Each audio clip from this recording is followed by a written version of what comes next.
咁我係嚟自水務署數字水務辦公室嘅周啟亨高級工程師。咁其實我就出身就工程師背景，但係我都有規劃師同埋最近都有啲進修係有啲 IT 嗰啲。咁所以嚟緊咧就會係講多少少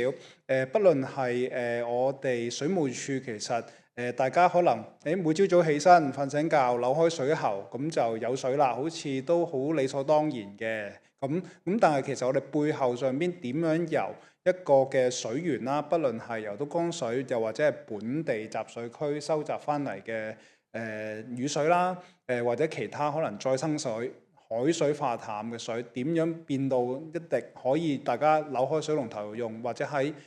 沖廁嘅時候用得到安全嘅用水咧。咁我今日都可以從一個傳統制水至到我第三部分嗰個智慧化個轉型嗰度咧，我都想講一講嘅。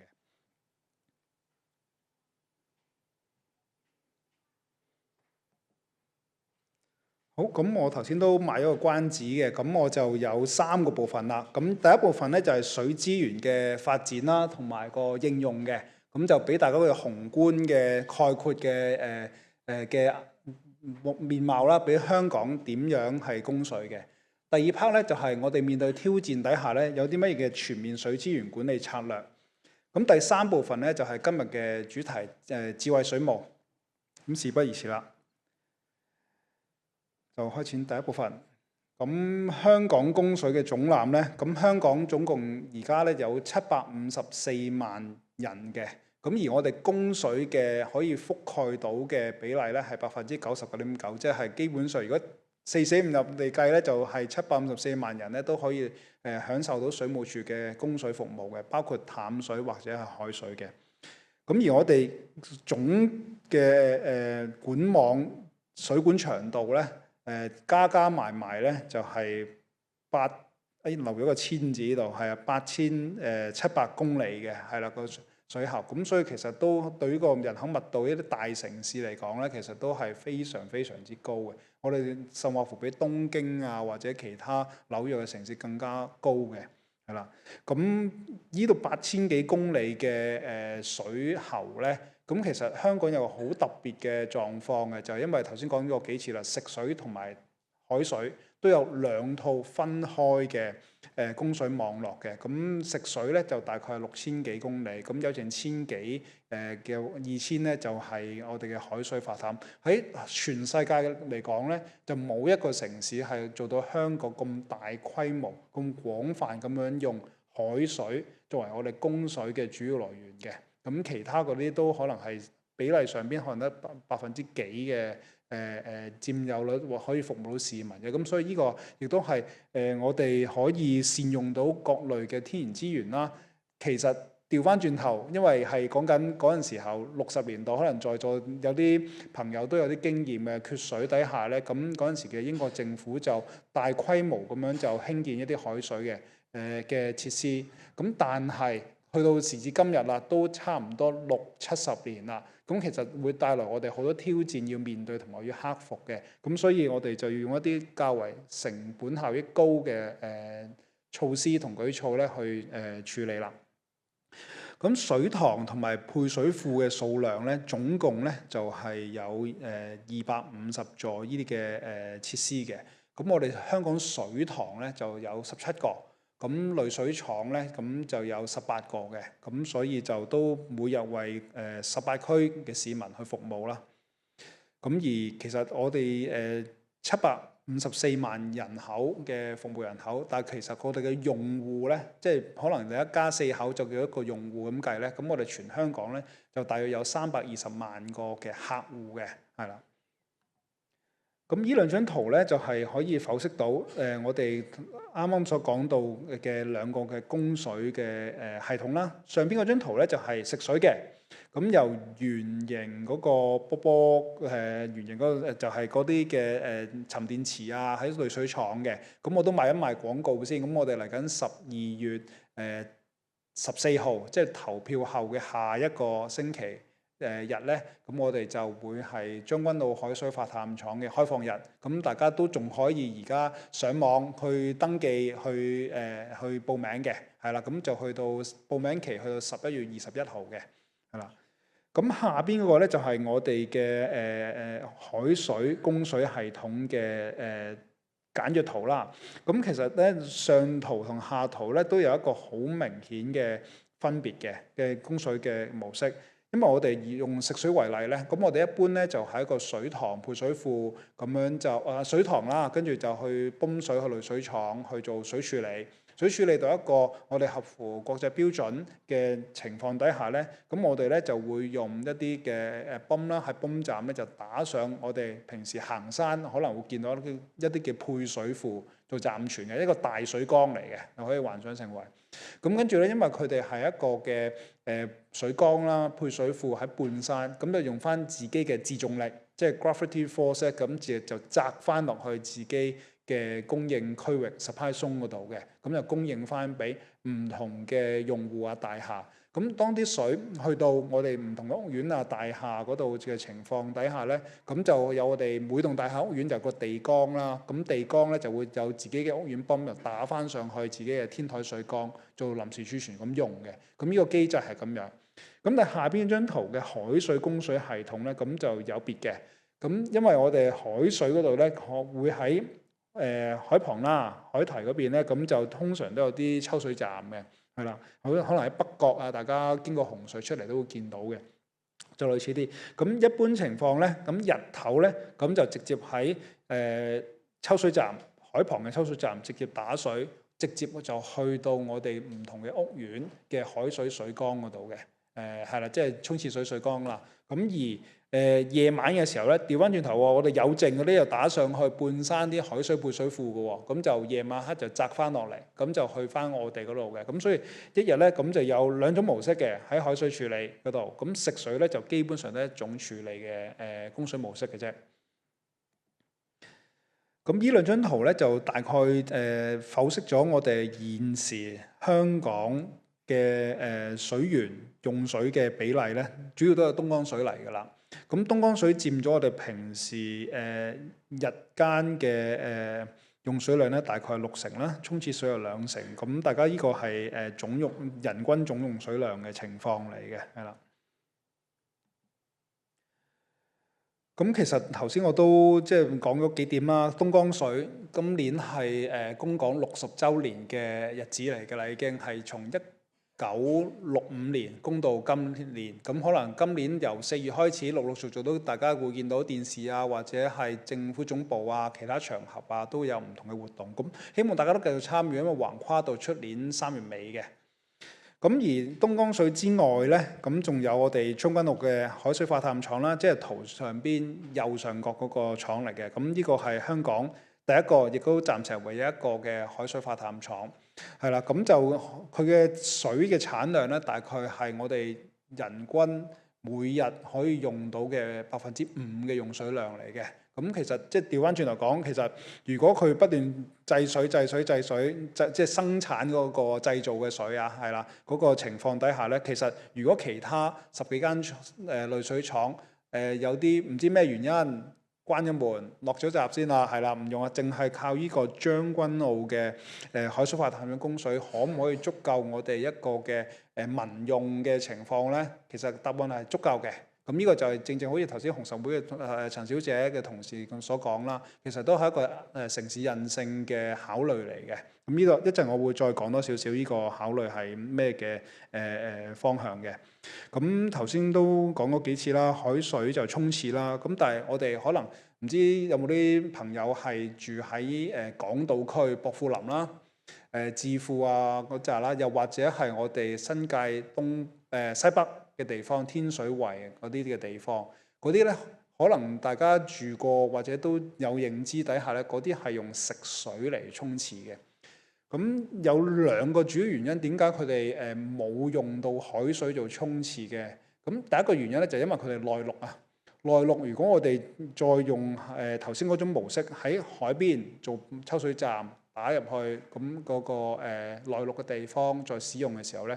唔合乎成本效益。係呢個第一個考量。咁所以我哋可能會另覓其他嘅情況咧，亦都當其時用量唔高嘅，其實就喺西北地區，除咗調翻轉頭，而家調翻轉頭去發展咧，咁我哋又會擴建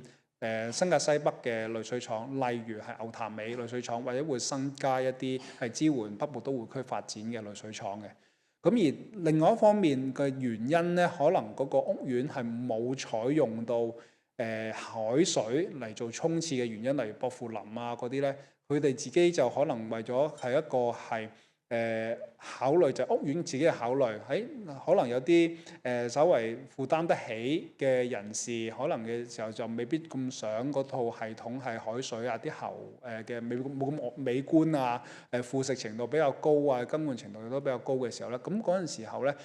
早嗰幾十年咧都會係有咁嘅賣點係推銷相關屋苑嘅，咁呢個都係可能有一段嘅歷史㗎啦，係啦。咁但係近呢幾十年近呢20零年咧，我哋嘅記錄底下咧都少之又少係有兩套系統，因為食水沖廁其實佢過咗30立方米呢個限額底下之後咧都要收錢嘅，係啦。咁呢個就佢哋業主自己考慮翻。咁但係一旦其實個屋苑得一套食水淡水嘅供水系統，再要轉多更換翻成為海水嘅系統嘅話咧，其實嗰個花費咧亦都會高。咁所以一旦做咗一套係點樣嘅沖廁嘅系統咧，轉另外一套嘅例子亦都係非常之少嘅。我根據我哋嘅記錄。咁而另外就有啲再造水啦，再造水個例如我哋石湖墟嗰邊咧，咁我哋因為石湖墟嗰個再造水廠咧係原先順水濾水廠我哋嘅擴建同改建嚟嘅，亦都佢得天獨厚毗鄰渠務署有個嘅污水處理廠嘅。咁我哋咧就兩間廠合作啦。咁佢哋其實污水收集完、處理完之後咧，其實都要達至到一個國際嘅排放標準嘅。咁排放標準咧，其實香港嘅排水嘅雨水嘅標準咧，其實相當之高嘅。咁所以變咗我哋只要可以用呢啲水嚟再做一啲嘅更新處理底下咧，咁我哋亦都可以用嗰啲水咧作為一啲非飲用類嘅，例如就係頭先講，例如沖廁啦、灌溉啦，例如有啲工業用嘅話咧，我哋都係同佢哋而家傾緊嘅，例如有啲嘅 data centre 啦，咁亞馬遜嗰啲咧，其實都同我哋一齊都合作緊呢個嘅情況㗎啦，咁樣，咁所以呢樣嘢而佢哋都大大用個供水，即係好花好多嘅用好多水嘅，咁所以我哋都希望可以做住一個嘅環境保護綠色化，除咗智能化之外，綠色化我哋都希望會再處理啦。咁本地集水就係雨水啦。好啦，咁我哋可能講多少少東江水先啦。咁東江水咧，咁其實我哋每年供水嘅上限咧，就係每年8.2億立方米嘅，係啦。咁我哋但係根據嗰個嘅協議底下咧，我哋最多咧，暫時嘅協議咧，都係可以供水去到11億嘅。咁所以應付到我哋嘅情況啦，即係實際需要。咁其實呢個嘅東深供水供港嗰個協議咧，其實大家知唔知道係每幾多年簽一次㗎？咁大家其實都知嘅，不過就唔方便答我咁解嘅。咁就每3年簽一次嘅，暫時咁多年都係啦。咁現時呢一個嘅合約咧、協議咧，咁就係2024年至到2026年㗎啦。咁所以我哋明年初咧就要開始同內地政府咧，咁就商討下一章嘅供水協議。咁就明年年底咧，26年12月度咧，應該就會簽署到。咁就係涵蓋咗27至到29年嘅。咁所以大家可以密切留意住嗰啲電視新聞報導啊。咁又話傾東江水咯喎，咁會唔會穿咗或者過咗個8.2億立方米嘅上限？過咗點計咧？係啦，咁同埋可能大家都聽過嗰個計錢嘅方法咧，就由以前嘅統包總額變咗而家開始嗰個嘅統包扣減，即係就咩意思咧？就係8.2億立方米保證供水俾香港嘅，用唔晒可以減翻錢。以前就唔得嘅，你用唔用都係收8.2億嘅錢㗎啦，其實就係咁，所以而家就彈性咗，係合理咗嘅呢個情況。咁而我哋嘅水質咧，亦都係合乎國家標準裏面嘅最高標準嘅，係啦，用水。咁所以我哋供到落嚟香港，再要做水處理嘅情況咧，其實係相對係成本降低咗，因為水質靚咗啊嘛。咁呢張圖咧，其實就承接翻東江水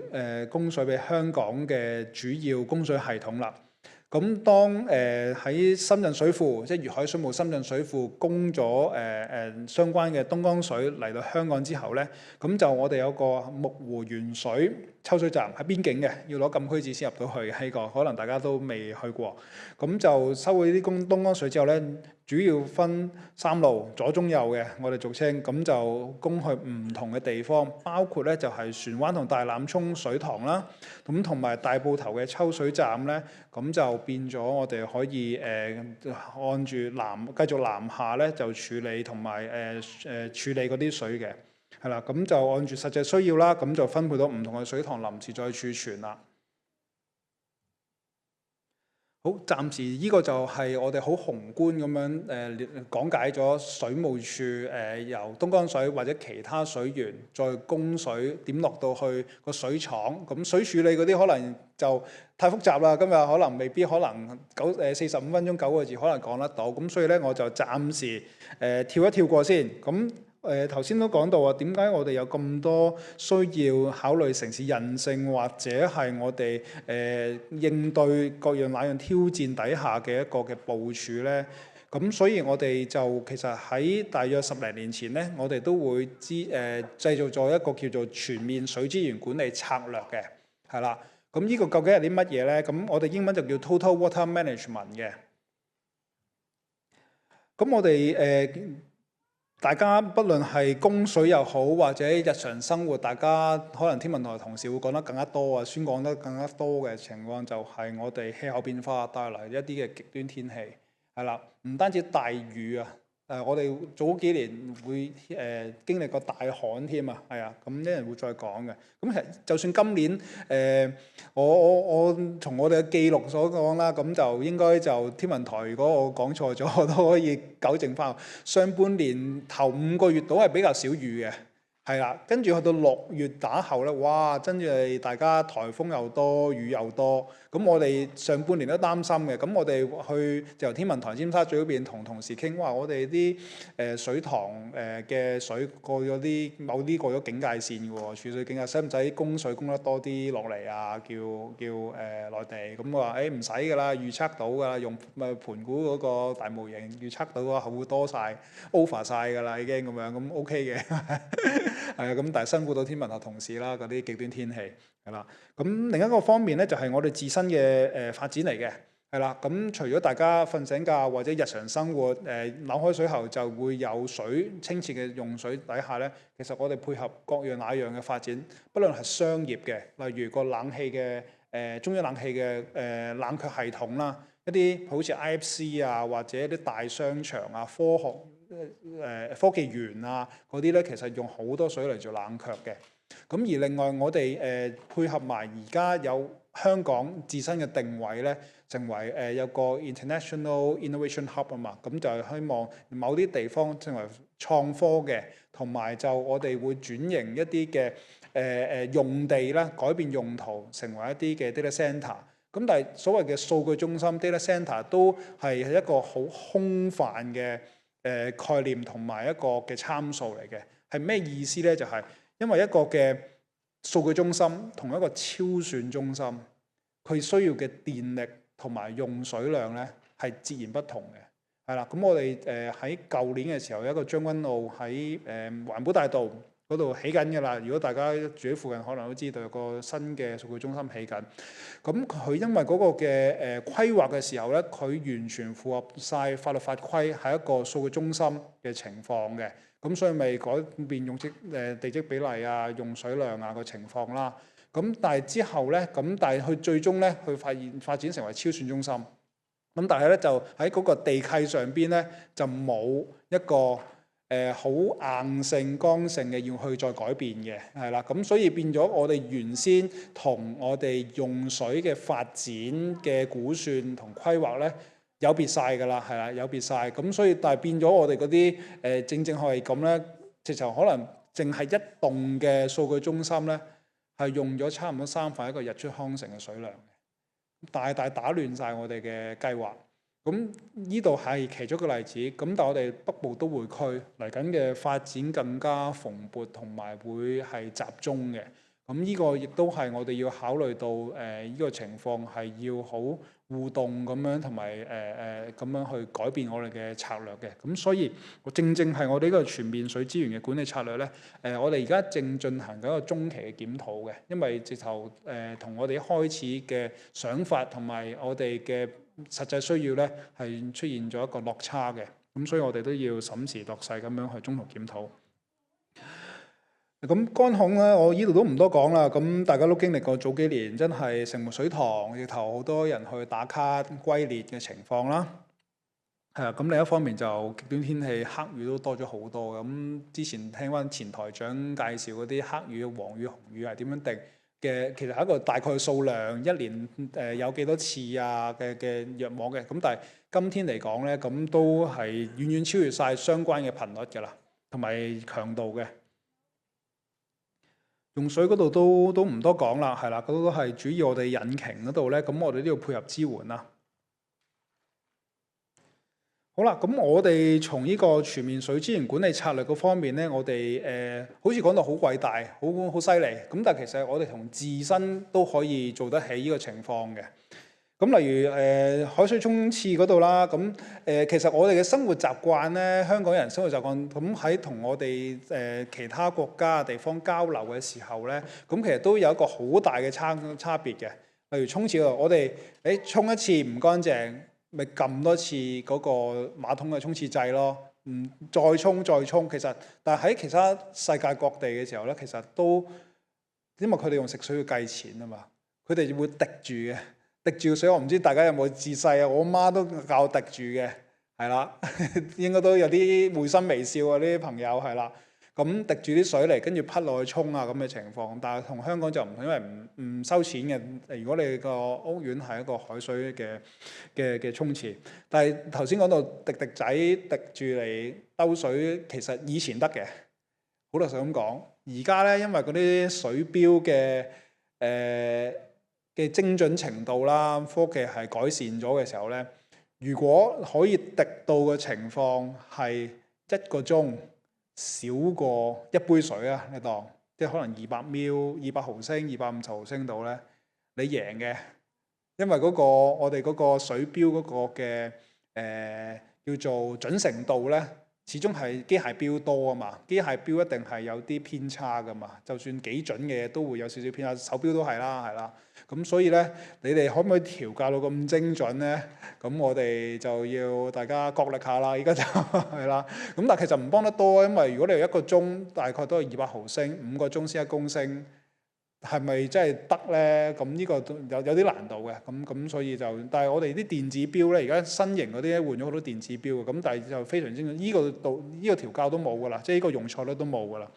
咁你話節水器具嘅話咧，咁大家如果喺屋企買花灑啊、坐廁沖廁啊、水龍頭啊，或者可能如果大家有開餐廳啊、公司用嗰啲，都會可能去啲旺角啊、灣仔啊啲鋪頭會見到有啲嘅慳水標籤嘅節水標籤嘅。咁嗰陣時我哋都建議翻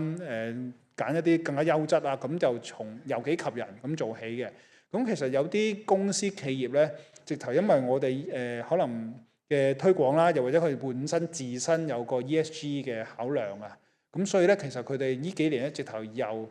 頂到底，全部水龍頭馬桶啊都換晒慳水嘅先。咁其實隨便有精嘅，係啦，因為講緊係換一次，可能嗰個嘅一次性費用唔低，但係其實講緊係3、4年就翻本嘅。係啦，咁之後就淨賺㗎啦。咁所以不論電啊或者水，佢哋都換晒做呢啲咁情況。咁而嚟緊亦都係水同能源之爭嚟嘅科技，即係得水得電就得天下㗎啦。我哋認為係。咁除咗依啲之外咧，咁我哋都會水務署咧，其實有責任，亦都做緊咧，就看住唔同嘅各行各業同埋市民嘅生活習慣底下咧，提供針對性嘅節水建議嘅，係啦。咁例如大家如果自身嚟講，我屋企都係嘅。咁究竟係手洗碗、人手洗碗慳水啲，定係洗碗碟機慳水啲咧？大家可以了解下，係啦。咁同埋屋企生活習慣底下咧，問10個，大家在座都可能覺得自己都慳水㗎，自問係嘛？自問都慳水㗎。咁但係其實我哋譬如舉個切身例子啦，我哋喺大澳嗰度咧，就喺2018年開始又裝晒啲智能水錶嘅，係啦，喺大澳嗰邊。咁智能水錶咧，咁我哋就聯同香港大學嗰度咧，就有啲計劃一齊做。咁我哋當硬性嘅或者硬嘅方面幫佢換晒啊，水喉做靚晒。咁軟嗰方面咧，我哋就同佢哋嘅社會科學系咧，就做一啲嘅配合啊，了解大澳本身嗰啲居民自己嘅生活習慣。咁就我哋就深入了解去做一個高精度嘅水力分析模型啦。咁發現咧，好多人自問都以為係好慳水，咁但係其實調翻轉頭，佢哋係例如沖涼啊，例如煮餸晚飯啊，特別佢哋咧發現都超出咗自己嘅認知嘅。咁另外有一個例子咧，都係好深刻嘅，就個婆婆啊，60幾歲嘅。咁我哋再探佢嘅時候咧，就話：冇理由啊，我真係好慳水喎，但係點解水費都係講緊成500-600蚊嘅一季？係啊，一季4個月一次嘅嘛水費。跟住我哋就睇翻佢嗰個數據啦。咁我哋就同翻阿婆婆講：喂，婆婆啊，你8點後嘅用水好高喎，比例上邊係全日都算高位喎。跟住佢又冇理由嘅喎，我就早睡早起嘅喎，我6點都食飯嘅咯喎，係啊，8點我瞓咗覺嘅喎。跟住問我咧，原來係佢啲仔同孫，哇，開杏花灑沖涼啊咁成，咁變咗其實呢個咧，但係呢個就變咗佢哋就會了解翻大家成個用戶啊體系嘅用水習慣啦。咁呢個希望我哋都可以將呢個嘅信息帶翻俾屋企人啦，即係帶翻走。咁了解下係咪真係自己檢視翻係咪有一個空間可以去由自己做起啦。咁而家針對性用水咧，我哋頭先講行業上面係大戶、洗業、飲食業嗰啲，我哋當然就會同佢可以一齊係真係由源頭扭開水喉用到佢排水嘅，係啦，咁睇下，因為排污費都我哋收噶嘛，係啊，水務署代收排污費嘅，咁所以我哋都某程度上邊知道排污習慣係如何啊嗰啲情況，我哋針對式俾建議，就唔會有別於自以前細個。都唔係細個，我細個咁就以前細個話淋花啊，洗米水啊淋花嗰啲廣告，唔知大家有冇印象啊？係啊，嗰啲就比較空泛，咁但我哋針對式俾錦囊佢哋管理用水失水，咁就兩方面啦。一個方面就政府管網嘅，即係譬如屋苑自己大廈以外嘅地方；另一方面就係屋苑內啦。屋苑外嘅話咧，我哋其實由2000年開始咧，就大規模做一啲嘅更換喉管同更新喉管嘅計劃。咁我哋陸陸續續都換咗成3000幾公里㗎啦。其實即係如果用食水6000公里，就我哋換咗一半㗎啦，大約。咁但係內喉咧，內喉即係屋苑裏邊嗰啲咧，其實大家都會時不時聽到有啲新聞咧，就係譬如某大屋苑要夾錢咯，又要換喉管咯，或者俾水務署出信警告話：喂，你漏水漏咗幾年，係漏咗超過1億嘅公帑喎，係啦，會唔會係有責任地使用翻呢啲水資源咧？同埋都有責任管理翻自己嘅屋苑嘅財產咧？咁點解往往係啲大嘅屋苑咧會有啲咁嘅大嘅問題咧？就係因為如果小屋苑可能一棟式嘅，我哋水務署供水俾佢哋嘅時候，大家屋苑嘅時候咧，可能去到馬路啊嘛，街喉一入去大廈，可能短可能幾米嘅啫。漏水情況，如果真係漏嘅話，都可能滲到出地面，或者啲牆身啊都會有啲跡象可尋。而嗰啲大型嘅屋苑底下，因為大啊嘛，啲公嘅地方，公共地方，又有其他卡 park 啊或者多層嘅時候咧，漏咗唔知嘅，呢啲先慘。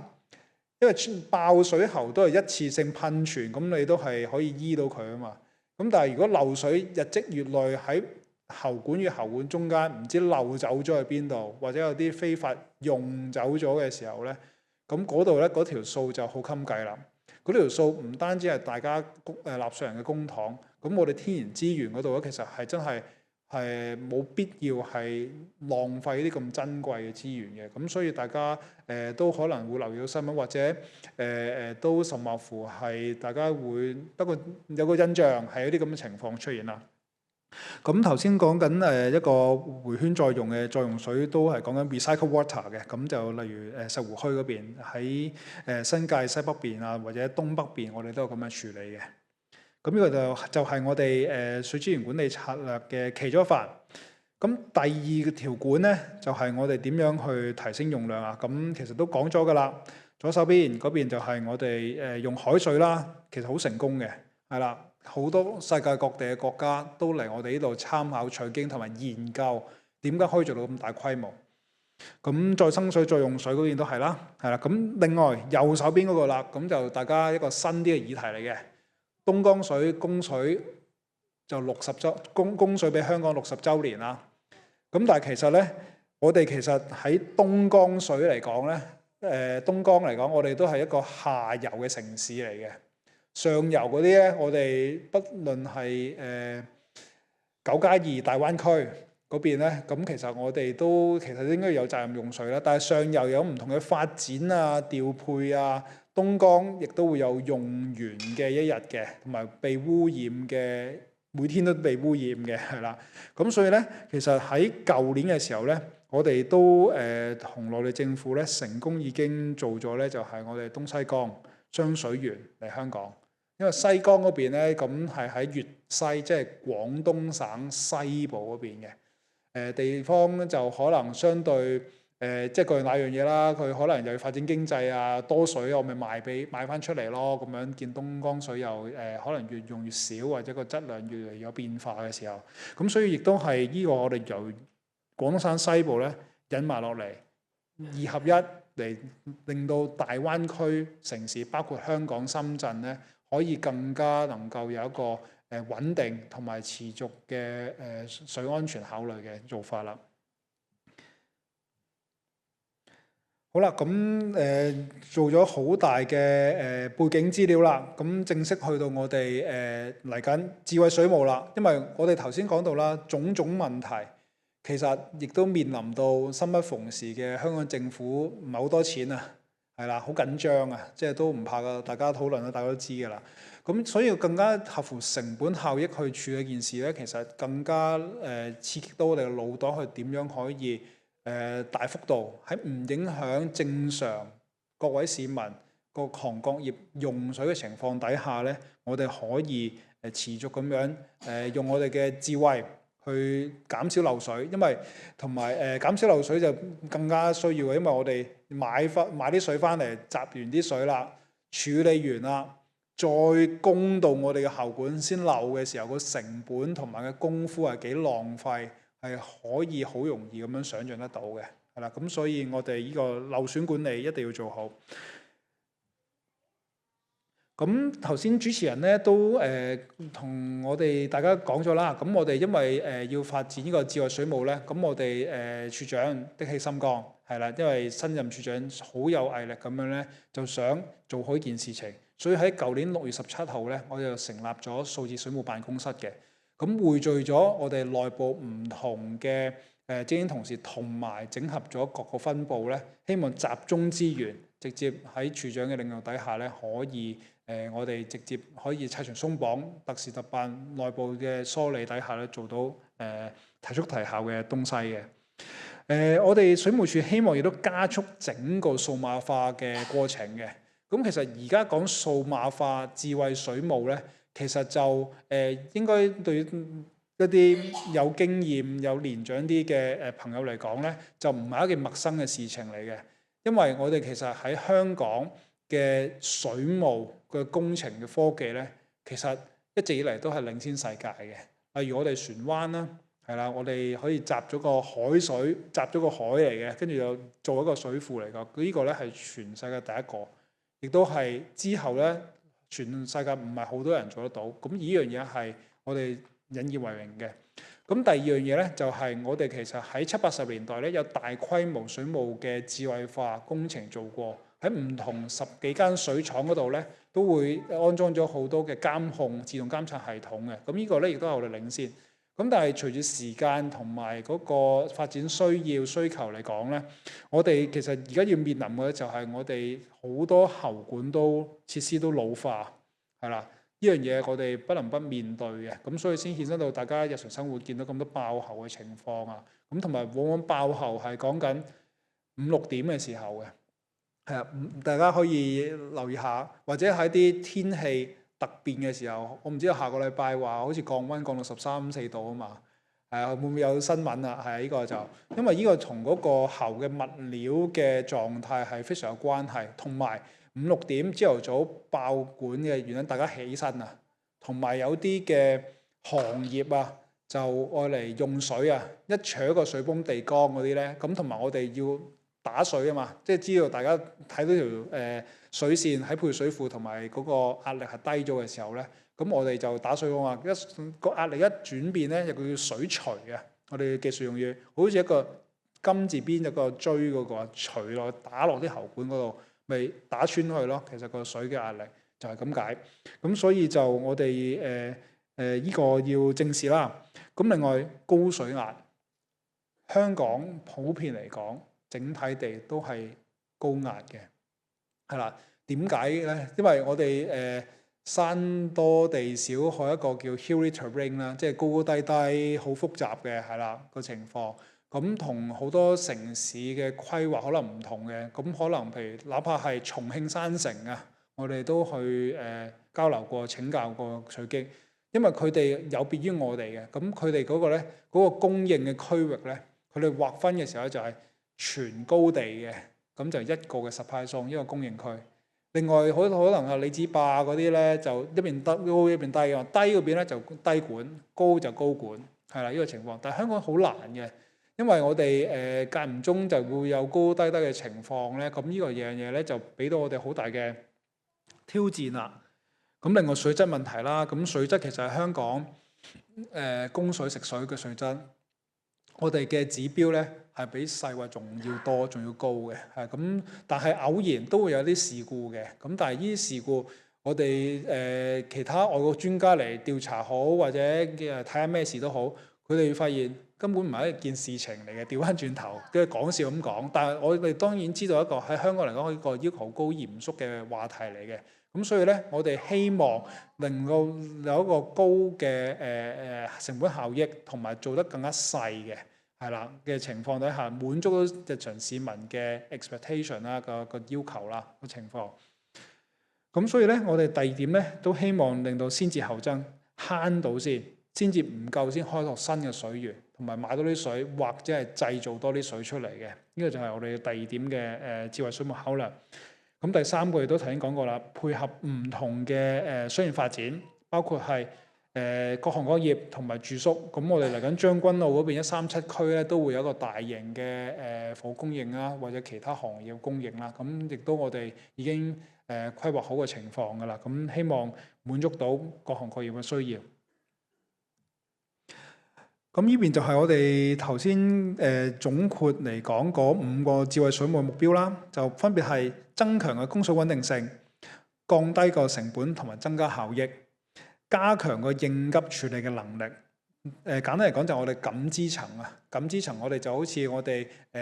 對外嘅感覺啊，或者好似我哋戴智能手錶咁樣，長期都睇住我哋嘅血壓、血管彈性有冇啲高危嘅地方個情況。咁呢個情況我哋一樣會講多少少嘅。優化嘅客戶體驗同埋提升嘅數據資產嘅管理能力，呢5大方面嘅。智慧水務喺我哋水務署嘅主要範疇咧，大概嚟講呢一張圖咧可以大概睇得晒㗎啦，係啦。咁由下至上咁睇，水務署我哋有我哋嘅想做嘅嘢啦。咁而我哋咧現時同埋我哋更新咗現有嘅30幾個嘅資訊科技系統，同埋我哋會製造已經搭建咗我哋自己嘅物聯網平台，同埋我哋嘅私有雲嘅情況。咁我哋可以更加具彈性咁樣咧製造我哋水務署嘅數據中心。令到我哋不論係營運啦，或者客戶嘅數據啦，各方面更加容易掌握，可以分析。而另外咧，因為我哋亦都多謝我哋嘅而家嘅科技咧，咁我哋亦都更加發達啦。咁我哋可以雲計算嗰方面啦，咁同埋人工智能嘅配合底下咧，我哋都可以更加專心咁樣去處理我哋嘅業務，咁而我哋嘅一啲決策咧，亦都可以得到數據上面嘅支援嘅。係啦，咁我哋一路中間嗰層咧，咁就因為我哋有私有雲啦，咁同埋整合咗一個資料庫底下咧，我哋再可以推上去多一層，最終咧我哋可以去到應用嘅平台，可以不論係對外嘅，係啦，可以大家市民掂到用到。係可能感受到呢個嘅更新同進步底下咧，我哋內裏嘅運作咧更加可以除咗可以降低成本之外咧，仲可以達至節能減排。我哋好多嘅化學品啊，或者其他用電量都可以降低嘅。咁因為我哋頭先講到啦，我哋其實除咗食水會製造完之後，喺水務處水廠濾過之後咧，咁我哋會用水泵打上半3倍水庫，呢度用電好多嘅。咁而海水抽水站抽海水去到各家各戶各行各業去使用咧，呢個電量好高，所以我哋喺公務部門嚟講，即係都大家都要有個認知，就係水務署同渠務署用電係最高嘅。咁所以我哋有必要係去思考呢個問題。而我哋亦都喺舊年嘅時候咧，做咗喺東江水原水，即係嗰啲上水見到啲大水喉啊，踩單車可能都會知道啦。咁嗰度咧，其實我哋分開幾步嚟做嘅，三部曲。第一部曲咧就係我哋優化而家嗰個嘅供水嘅一啲嘅模式，同埋係即係譬如有10台泵嘅。係邊台配邊台嘅，咁可能1配2、2配3，咁成個週期要優化呢啲偏間嘅情況咧，我哋已經每年係慳咗大概1000萬嘅，已經可以喺舊年去到今年嚟講。咁第二步咧，因為我哋嗰啲泵咧，大多數嚟講都係定頻泵嚟嘅，個頻率唔可以自己按住實際需要嚟調配嘅。如果我哋可以申請到資金同許可底下咧，我哋如果換咗嗰啲定頻泵變咗變頻泵嘅話咧，我哋都有信心，因為我哋已經有晒啲算法同埋做好晒嘅話咧，可以再額外每一年慳多1至2000萬嘅，咁可以總共大約係3000萬，即係電費嗰度都可以慳到。咁呢個就係東江水原水水喉喎，咁仲未計下邊我哋分配管網可以優化算法同埋供應嘅層面底下再優化。咁我哋呢個會繼續努力去處理嘅。好啦，咁頭先嗰度啦，水力模型咁係我哋嘅重中之重嚟嘅，因為我哋如果有咗個感知層，係啦，咁我哋知道唔同地區有唔同壓力、唔同嘅水流嘅變化底下咧，我哋就構建咗我哋一個高精度嘅水力模型。而呢個水力模型有啲咩作用咧？第一，頭先嗰個漏水，我哋知道邊度係漏水嘅，明明嗰度我哋供水俾佢嘅壓力應該係心目中有一定嘅程度嘅，但係唔知點解，佢係嗰度0.4個低咗壓落去嘅，咁一個好合理嘅懷疑嘅漏水點啦。呢個第一。咁第二個咧，我哋亦都可以用呢個高精度嘅水力模型咧，去模擬一啲嘅情況，例如我點樣改變呢個供水區域嘅安排，令到可以做到有咩變化咧？咁所以咧，呢個數碼孿生或者數字孿生咯，可能大家喺其他場合就英文叫 digital twin， 係一個雙生兒嚟嘅。現實同埋我哋一個方案嘅對比。甚或乎，我哋今天可以預判同埋一個預測，將來我哋如果想點樣改建成個供水網絡系統底下咧，個變化係如何嘅，我哋都可以一個模擬嘅情況出嚟，係啦。咁所以咧，我哋亦都配合一啲嘅即時嘅數據啦，即係 online real-time analyzer 同 sensor 咧，咁我哋可以即時更新一個狀態，咁配合後邊有啲人工智能嘅算法底下咧，我哋可以做得更加好嘅。亦都偵測到有啲異常嘅情況，令到我哋後續萬一有供水事故發生嘅時候咧，我哋可以模擬到，例如我哋可以依個區域萬一有事嘅時候，我哋又可以某啲嘅閥門咧閂咗佢，咁令到睇下個變化，咁令到隔離鄰近嗰啲嘅供水網絡可以點樣配合，令到市民嚟講咧，盡量減到個供水嘅影響咧降到最低嘅。管道機械人啦，咁我哋都用唔同嘅管道機械人啦，8700公里嘅水管。我哋其實咧唔同年代嘅水管，我哋其實按記錄嚟計咧，最舊我哋嘅水管咧超過120年，仲用緊，冇換過嘅，真係仲用緊嘅，即係我都覺得匪夷所思。咁但係有啲咧，因為鹹水嗰方面腐蝕性高啦，面對高壓啦，又或者係我哋其實都未必長埋底下嘅地下嘅情況，我哋未必咁即時知道，或者日積月累咧。我哋而家咧就喺今年就成立同理工大學一齊成立咗一個全球首間嘅管道機械人合作嘅實驗室，係啦，喺青衣嗰度嘅，咁有個基地咧，咁就係模擬唔同嘅場景，我哋細化到唔同嘅機械人可以探索到，例如喺裏面拍照拍片啦。同埋我哋可以喺個預應力底下咧，我哋知道模擬到嚟緊嗰條喉管嘅剩餘嘅使用壽命嘅，係啦，咁嗰啲咧我哋都會陸陸續續咁樣開始嚟做嘅。我哋嘅數據驅動嘅維護同管理啦，咁呢個究竟係啲咩嘅情況咧？咁頭先講到啦，我哋構建即時我哋嘅物聯網嘅感知層，我哋收到數據翻嚟啦。咁我哋嚟緊會做嘅嘢就係用水力模型做一個嘅動態智能減壓。呢個究竟係乜嘢東西呢？就係因為唔同嘅供水嘅地區同範圍，我哋都會有住唔同嘅用水狀況。例如果一個嘅正常而典型嘅住宅區嚟講，可能每日咧有2個高峰2個低峰嘅用水量嘅。可能大家一起身或者夜晚黑翻嚟。煮飯、沖涼係啦，咁日間翻工翻學㗎嘛，大家都咁可能用水量稍為低。咁而有啲區域可能係葵涌工業區咁計，其實佢係24小時都持續高，甚至乎夜晚用水量再高啲嘅原因，即係可能啲快餐店啊，或者啲其他洗衣店啊、洗衣行業嗰啲咧，咁佢哋其實就係夜晚先運作嘅，係啦。咁呢啲咧，我哋會按住實際局部地區嘅實際需要，而可能亦都係不同時間不同供水嚟做，例如可能頭先講葵涌工業區裏邊有一個嘅洗衣嘅工業用嘅用水底下咧，係可能你突然間轉移咗去第一地方嘅，已經遷出咗香港啦，咁底下咧，咁個生態嗰會隨之而變嘅喎，係啦，咁所以變咗咧，我哋因為一旦有咗呢啲嘅即時嘅傳感器，有啲 sensing device 底下咧，咁我哋就可以咧，咁喺後台我哋嘅泵站同電腦嗰個屏幕嗰度咧，知道實際用水量咧，咁就經過算法底下咧，就可以即時幫佢減壓啦。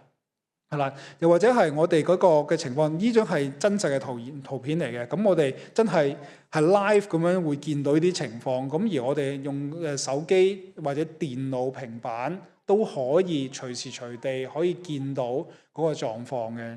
嚟作分析嘅。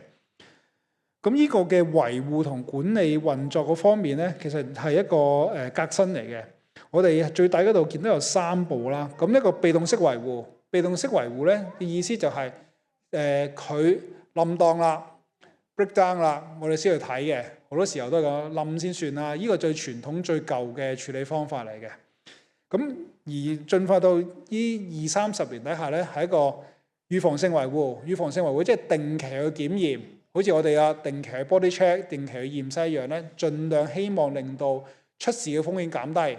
係啦，咁同埋如果見到有問題嘅時候咧，都可以配合到時間資源咧，跟住我哋再作出更換或者維護情況嘅。咁第3 part 咧，咁因為我哋有 AI 同埋有頭先嘅高精度水力模型嘅情況底下咧，我哋甚至乎可以預測佢嗰個機器或者條喉管可以幾時嘅出事嘅風險係高，咁我哋可以預先個計劃資源啦。同埋甚至乎條喉管，我哋正常嘅設計年期可能係使用30年嘅。咁但係因為其他各種嘅內外原因，例如裏邊嘅水壓承受嘅好高啦，雜質嘅情況好高，又或者外邊原來喺一啲嘅交通非常之繁忙嘅道路底下鋪設嘅喉管，咁佢不斷每日可能係俾啲重車大車壓幾萬次嘅條喉。咁我哋正正就係而家呢啲就會見到條喉咧會變形幾萬次。咁例如一條喉管變形幾萬次，1-2個月其實可能冇乜問題，但係長此下去3、5、7年底下，佢究竟仲係咪可以使用到我哋預先設計好可以服務到市民嘅30年嘅情況咧？咁我哋就呢個情況，我哋就要配合大數據嘅分析嚟處理啦。咁呢個亦都係我本人嘅其中一份工作嘅重點之一嚟嘅。咁 BIM 啦，BIM 嘅話其實就係都用咗好多年㗎啦。咁喺我哋特別係水廠啦，一啲管網底下咧，我哋由唔同嘅設計、興建之後嘅維護，即係嘅 maintenance 底下咧，我哋都做晒 BIM 模型嘅，咁可以模擬到個情況啦。不論係運作底下，我哋一目了然嘅。第二個方面咧，亦都可以深入淺出咁樣咧，剖析到我哋嚟緊如果要改建或者更新底下個變化前同後係如何嘅。咁呢啲都係我哋只不過係個別幾個做過 BIM 嘅案例嘅情況。咁所以呢個咧，呢啲嘅提案咧，可以大大增加咗我哋嘅效率啦，同埋個成本效益嘅。客戶服務啦，同埋一個智能關懷嗰方面啦。咁首先我講咗最大嗰幅圖先。咁有個手機應用程式水務2流動應用程式，我哋今年8月6號咧最新推出嘅，亦都係我嘅工作之一嚟嘅。咁推出呢個嘅水務2有咩咁好咧？其實咁我哋其實已經同其他公共事業嘅友好朋友中電啊、港燈啊、Town Gas 啊嗰啲咧，其實都睇齊㗎啦。咁我哋就一個綜合性管理平台嚟嘅，係啦，大家可以如果未下載啊，即時下載翻嚟，或者直接推俾其他親朋好友，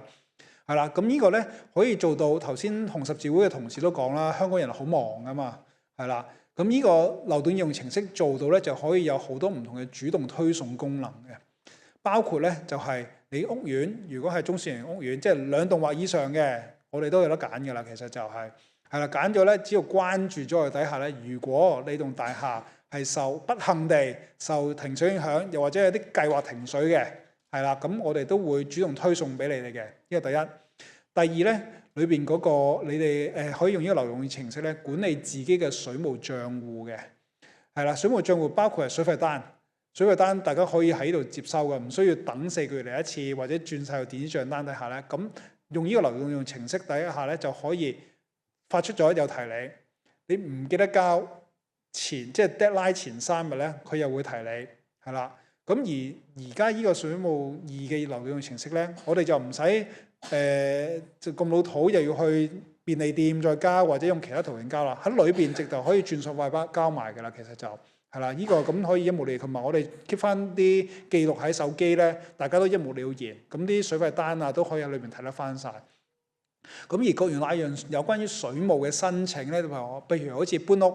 搬屋都可以要放棄現有嘅單位，或者去新住址嗰度咧就要創建翻另一個水務帳戶啊。喺部手機隨時隨地彈指之間都可以做得到㗎啦。呢個就咁，同埋都即時會反饋翻俾大家。咁亦都慳翻大家可能會打電話上嚟，或者親身到我哋越嚟越少嘅客戶服務中心嗰度咧，就服務大家。而我頭先講到啦，我哋其實水務署嘅情況咧，我哋都唔講唔知啊。我哋原來每一年咧都會接受到大家市民超過210萬個電話來電啊。其實好高容量啊。其實因為大家習慣咗啊，不論係我哋飲食業啊，或者一啲大家做生意嗰啲咧，習慣咗打經紀又打上嚟，係啦，市民又打上嚟話邊度爆啊？點解我冇水㗎咁樣？咁而家咧，如我哋希望呢個叫做一站式嘅流動應用程式底下咧，不論係查詢、申請、自己嘅帳單繳費、轉戶啲經紀，我哋都同各大嘅物業商會啊、經紀啊嘅協會都叫我哋發散晒，你轉啦。如果一個新樓盤開嘅時候，可能佢賣緊1000伙嘅，1000伙啲經紀人哇打下電話霸住個電話咁嚟做，或者親身到我哋嘅我哋嘅客戶服務中心去做嘅時候，咁但係呢個其實用上網自己手機篤已經做得到，慳翻大家好多嘅時間資源嘅。咁另外智能關懷啊嗰啲咧，咁其實就頭先講到大概係一個嘅情況啦。咁我哋亦都會去唔同嘅地方、唔同嘅場合，大家推廣我哋節約用水啦，又或者其他水務嘅知識嘅。咁左手邊3個咧就嚟緊，大家會見到嘅，或者係下邊嗰幅先嗰個語音機械人。其實而家如果大家打28245000係28245000，我哋嘅水務熱線底下咧，已經有個服務係可以係由機械人接聽你哋嘅電話，亦都可以完成到嘅。咁呢個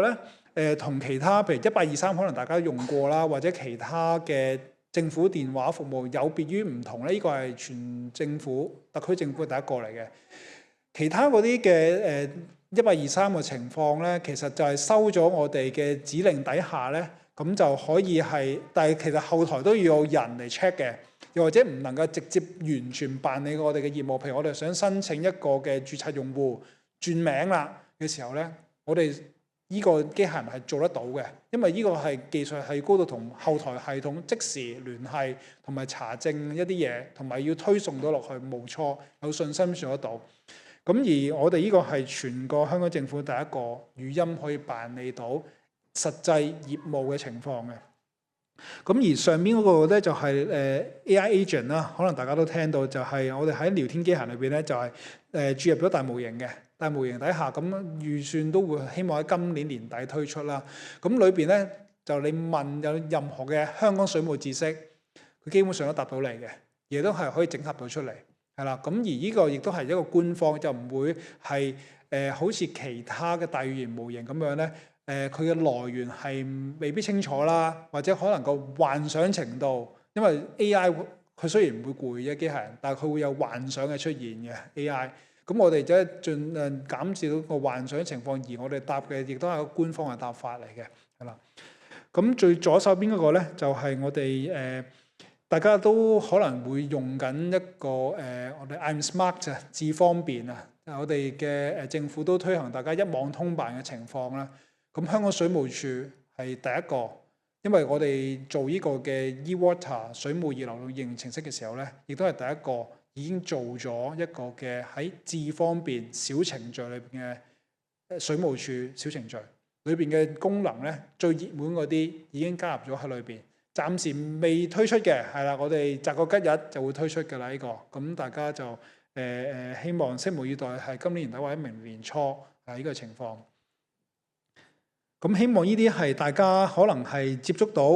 掂到、用到同埋方便到大家嘅情況嚟嘅。咁而其他如果喺管網啊、水廠啊嗰啲咧，大家最好唔好感受到有我哋做過嘢，因為如果感受到嘅時候，即係停水啦，或者我哋要節水啦，先感受到係呢樣嘢。如果唔係嘅話咧，係冇感覺嘅，係 transparent to 大家。因為水廠能源或者嗰個供控系統優化咗，對於大家可能遙遠啲嘅。咁所以我都再一次邀請大家海水化淡廠嘅開放日12月14號咧，大家可以報名去睇睇係咩叫海水化淡廠，就唔使走到以色列睇嘅，因為好多我哋內地人內地落嚟啦。嘅伙伴啦嘅同行嘅話，我以色列睇嘅喎，要而家嚟香港，咁所以我哋成日都招待嚟睇，點解會做得到、做得好咧？香港咁甚至乎我哋嘅技術係比新加坡咧係優勝嘅，係啦。咁埋尾有幾張嘅PPT slide 咧，咁我都宏觀咁樣講一講啦。咁其實我哋做智慧水務，亦都唔係為做而做嘅。係啦，亦都係世界嘅大趨勢。咁喺香港嚟講有唔同嘅定位。由左至右咁睇咧，國際上邊一啲嘅主要城市已經做咗㗎啦，亦都個效果係顯著嘅。咁點解我舉呢3個嘅地方咧？一陣會再提嘅，下一張係啊，大家記住呢3個地方先。係啦。上一頁啊，咁第二個咧就國家嘅大家嘅習主席領導底下嘅一個要做大家嘅印證城市啦，因為大家水資源好缺乏，亦都係國家安全嘅考量嘅其中一個方面嚟嘅，係啦。咁所以考慮呢點咧，我哋頭先嗰啲私有雲啊部署全部都變晒順暢㗎啦，即係一條龍，邊個國家制裁我哋又好，或者自己研發其他唔同嘅嘢嘅話，對我哋水務署嚟講冇影響嘅，係冇影響嘅而家。咁第三個格仔咧，即係右邊第二個咧，咁我哋再細啲喎，喺大灣區個定位咯。除咗我哋要做到一個數字水務灣區嘅大家共同嘅理念願景之外咧，咁其實咧香港得天獨厚啦，咁我哋可以有背靠咗個同面向國際世界嘅一個優勢咧。咁我哋希望令到好多以前就係引入來啦，係啦，引入將外國西方國家好多好嘢嘅時候咧，引入嚟中國內地去做啦，去應用啦。咁但係調翻轉頭，而家我哋可以站起來嘅，內地好多係首屈一指嘅水務行業，不論係水標計量啊、儀器啊，又或者係嗰個處理嘅工藝，同埋內地亦都做到啲無人值守嘅水廠，一個人都冇嘅，照運作都可以嘅，係啦。咁嚟做啦，咁呢啲我哋希望將啲好嘢喺香港嗰度咧，做一個橋頭堡或者示範單位引翻出去，起碼由一帶一路再衍生到西方國家，都會知道內地其實大家嘅水務可能因為之前唔了解，冇個機會接觸，而喺香港呢個平台你會用到出嚟嘅呢個情況，發揮內地嘅優勢啦。咁而最尾再縮細啲咧，咁喺特區政府目標啦，咁我哋戰略目標頭先講到有啲財政考慮啦，又或者係智慧城市嘅考慮，我哋希望方方面面咁樣支撐嘅。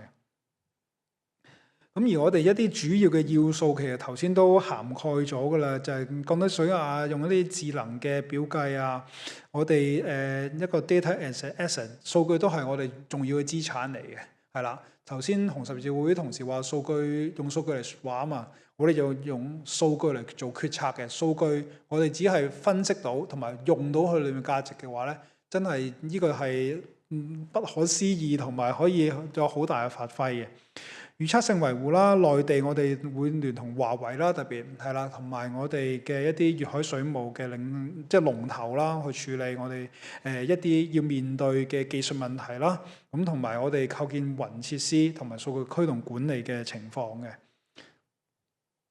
係啦。咁達至我哋希望大家在座，包括我自己本人嘅希望個生活都會有改善嘅。咁去到最後兩張slide 啊，咁點解話要記住呢3個地方咧？哥本哈根、墨爾本同埋 Calgary 啊，喺加拿大嘅，係呢個卡加利。咁佢哋自從做咗智慧水務之後咧，其實我哋睇翻原來唔單止我哋自己慳到水嘅情況喎，原來喺一啲嘅宜居指數、世界競爭力係啦，同埋基礎建設嘅一啲指標方面咧，其實原來位高於呢啲嘅位置嘅國家或者城市咧，其實背後都落咗好多心機功夫，同埋已經好耐之前已經開展全面嘅智慧水務嘅工程㗎啦。咁所以令到你反思到原來其實唔單止係民生，單止原來仲幫到一個城市點樣跑前啲、跑快啲去做支撐，無故之憂，即係你要發展創科，原來冇水道做一個 cooling 嘅冷卻嘅，你要起動 IFC 背後原來海水你要冷卻嘅系統又支援唔到嘅。啟德體育園嗰邊有一個中央嘅冷卻措施，佢都用我哋唔同嘅水處理技術去幫助咗嚟發展嘅。咁呢啲只不過就係我哋大家要默默咁耕耘落去，支撐大家去處理。咁呢版嘅最主要都係希望其實大家多咗個認知，就係唔單止民生嘅，對於個城市嘅競爭力、宜居性或者方方面面，我哋都可以配合到同埋支援到嘅。咁成日講智慧化啦，咁其實都係綠色化轉型嘅其中一步嘅。咁我頭先就依張 PPT slide 咧，咁就總括到就係其實都可以幫助到氣候變化啦，從小做起，從我哋每一滴水都係可以好珍貴嘅。呢個考量希望應用則用，就唔好用喺一啲不必要嘅地方，或者浪費於不必要嘅地方，係啦。咁最尾就有一啲節能減排同埋生態保護咧，我哋希望咧都可以幫到手嘅。例如如果大家中意行山嘅，大家都知道其實我哋香港行山好方便，一個鐘內基本上去到好多行山徑咁，3大徑都去得到㗎啦。咁我哋其實我哋唔同嘅水塘都係同一個自然即係啲 country park 啊嗰啲咧，其實係會係毗鄰嘅。大家其實咧我哋譬如有啲水壩係好多大潭水務文物徑嗰啲，都係過百年歷史嘅。呢啲都值得我哋反思。其實我哋點樣去活用到我哋水資源喺日常生活當中啦，之餘咧，其實融入我哋生活當中。係啦，我哋同漁農自然護理署啊嗰啲其實有好多合作，點樣可以活化到呢個水塘？同埋近年好多內地人士嚟香港啦，或者我哋好興疫情之後去露營啊。係啦，露營嘅時候，我哋點樣可以活用到我哋一啲嘅設施？不論係實際用到供水嘅，亦都可以休憩設施。我哋其實可以釣魚嘅喎，水塘大家知唔知啊？係啊，33蚊就可以申請釣魚牌㗎啦。我哋見到有個近1-2年啊，通翻關之後咧，好多人窮遊或者深度遊咧咁講，孭個背囊，我都唔知係咪內地客定係本地客㗎啦，係啦，孭紮營釣魚煮埋。生活體驗2日1夜3日2夜，係啊，釣啲魚唔細㗎，係啊，我哋縮骨大頭魚都有啊，10幾20斤都有嘅，嗰啲養得好肥嘅上嚟。